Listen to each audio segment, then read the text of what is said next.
आखिर कैसे अपने ही पुत्र के कारण हुई थी श्री कृष्ण की मृत्यु।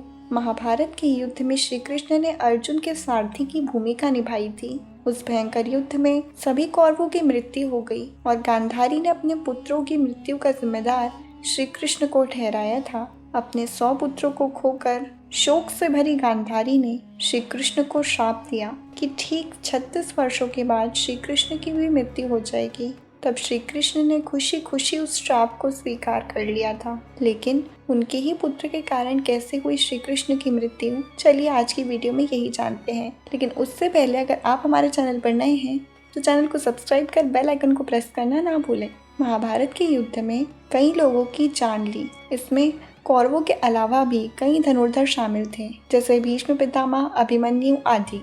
इन सभी के खून से आज भी कुरुक्षेत्र की मिट्टी लाल है। यह युद्ध कौरवों और पांडवों के बीच हुआ था, जिसमें बड़े बड़े योद्धाओं ने हिस्सा लिया था। लेकिन इनमें सबसे अहम भूमिका श्री कृष्ण ने निभाई थी, जिन्होंने अर्जुन के सारथी की भूमिका निभाई और समय समय पर उसका मार्गदर्शन करते रहे।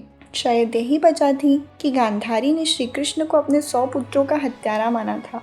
महर्षि वेद व्यास द्वारा रचित धार्मिक ग्रंथ महाभारत 18 खंडों में संकलित है, जिसमें महाभारत के युद्ध का वर्णन सबसे बड़े भाग में किया गया है। परंतु इस युद्ध के अलावा भी अन्य कई कथाएं हैं जिसमें श्री कृष्ण की मृत्यु की घटना का जिक्र मिलता है। मौसल पर्व 18 पर्वों में से एक है, जो 8 अध्यायों का संकलन है। मौसल पर्व की कहानी के भीतर श्री कृष्ण की मृत्यु का उल्लेख मिलता है। श्री कृष्ण की मौत का सबसे बड़ा कारण है उनका पुत्र सांब को मिला श्राप। एक कथा के अनुसार श्री कृष्ण के पुत्र सांब ने मजाक में एक स्त्री का रूप धारण किया और वह ऋषि विश्वामित्र, दुर्वासा, वशिष्ठ और नारद के पास पहुंचा।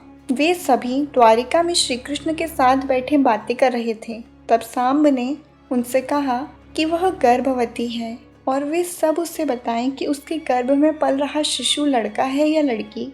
किंतु उसकी यह शरारत उनमें से ऋषि ने भांप ली और क्रोधित होकर उसे श्राप दे दिया कि उसके गर्भ से लोहे के तीर का जन्म होगा। इतना ही नहीं, ऋषि ने उससे कहा कि उसके पूरे कुल और साम्राज्य का विनाश भी उसी लोहे के तीर से होगा। जब सांब ने ये सारी घटना उग्रसेन को बताई, तब उग्रसेन ने उससे कहा कि वो तांबे के तीर का चूर्ण बनाकर प्रभास नदी में प्रवाहित कर दे, इससे उसे श्राप से मुक्ति मिल जाएगी। साथ ही उग्रसेन ने यह भी कहा कि यादव राज्य में नशीली दवाओं का उत्पादन नहीं होगा। इस घटना के बाद द्वारिका में चारों ओर नकारात्मकता फैलने लगी।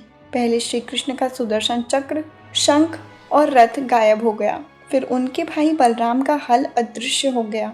लोगों के बीच से प्रेम और भाईचारा खत्म होने लगा। स्त्रियों में लाज शर्म खत्म होने लगी। रह गया था तो बस पाप और अत्याचार। तब श्री कृष्ण ने सभी को प्रभास नदी के तट पर जाकर तीर्थ यात्रा करने की सलाह दी।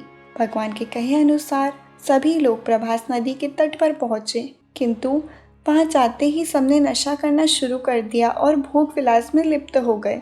कहा जाता है कि शराब पीकर नशे में चूर सात्याकी कृतवर्मा के पास पहुंचा और अश्वत्थामा को मारने के लिए कहने लगा। यह कृतवर्मा पर पांडवों के सोए हुए सैनिकों को मारने का आरोप लगाकर उसकी आलोचना करने लगा। बातों बातों में दोनों के बीच बहस बढ़ती चली गई और सात्याकी ने कृतवर्मा की हत्या कर दी। बाद में यादवों ने मिलकर सात्याकी को भी मार डाला, जिसके पश्चात स्वयं श्री कृष्ण प्रकट हो गए और उन्होंने एरका घास को हाथ में उठा लिया, जो छड़ में परिवर्तित हो गई। इसी छड़ से श्री कृष्ण ने दोषियों को दंडित किया।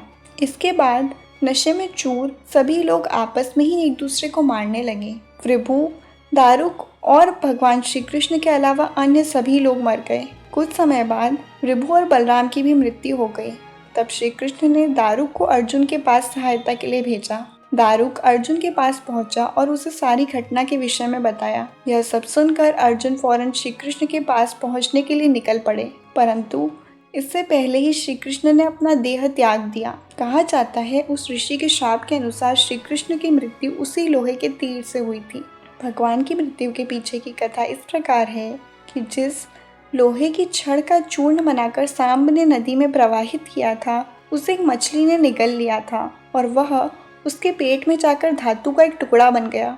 सीरू नामक शिकारी ने उस मछली को पकड़ा और उसके शरीर से निकले धातु के टुकड़े को नुकीला कर उससे तीर बना लिया। एक दिन श्री कृष्ण वन में बैठे ध्यान में लीन थे। तभी ज़ीरू को लगा कि वहाँ कोई हिरन है और उसने वह तीर चला दिया, जिससे भगवान की मृत्यु हो गई। दोस्तों, अभी के लिए बस इतना ही। वीडियो आपको अच्छी लगी हो तो वीडियो को लाइक कर चैनल को सब्सक्राइब करना ना भूलें। धन्यवाद।